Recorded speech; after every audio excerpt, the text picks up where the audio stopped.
जय किसान green India कंपनीचे गेल्या 2 वर्षापासून खतं घेत आहे आणि कांदा पिकासाठी खत घेतलेलं आहे. गेल्या वर्षी वापरल्यानंतर चालू वर्षी पुन्हा ऑर्डर केलेली होती आणि हा बघू शकताय तुम्ही डबल पत्ती माल आहे. गेल्या वर्षी पण माल चांगल्या प्रकारे टिकला.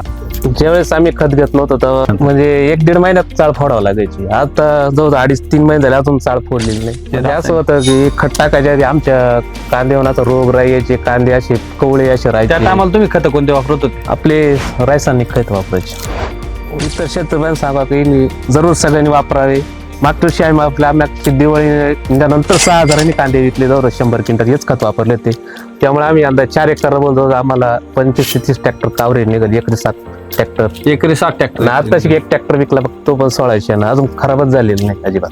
आणि गेल्या वर्षी किती एकराला वापरलं होतं? गेल्या फक्त 2 एकराला त्याच्यात 15-16 ट्रॅक्टर निघत होते. मी यंदा वाढून घेतले, कांदे जास्त लावले. आणि त्याच्या अगोदर तुमचे एकरी किती निघत होते रासायनिक वरचे कांदे? 3 ते 3.5. त्याच्यात पण महिन्यात खराब व्हायची.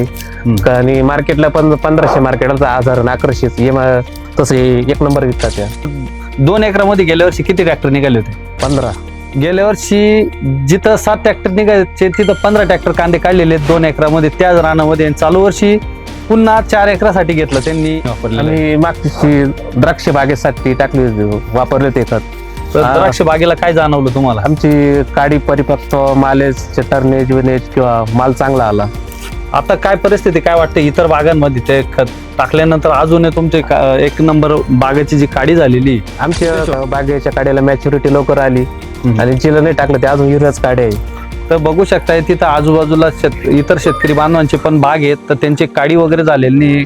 कारण की काडीची मॅच्युरिटी जर झाली तर पुढं माल निघायला अडचण येत नाही. तर शेतकरी बांधवांनी नुसतं कांदा पिकासाठीच नाही तर फळबाग वर्गीय पिकासाठी पण जय किसान ग्रीन इंडिया टेक्नॉलॉजी कंपनीचे बायोलॉजिकल फर्टिलायझर वापरणं गरजेचं आहे. हा जो लाईव्ह चाळीवरचा जो व्हिडिओ आहे, असे अनेक व्हिडिओ आपण युट्यूबला अपलोड केलेले आहेत. तर शेतकरी बांधवांनी जय किसान ग्रीन इंडिया युट्यूब चॅनलला सबस्क्राईब करा, बेल आयकॉनला प्रेस करा आणि असे प्रगतशील शेतकरी बांधवांचे व्हिडिओ बघा.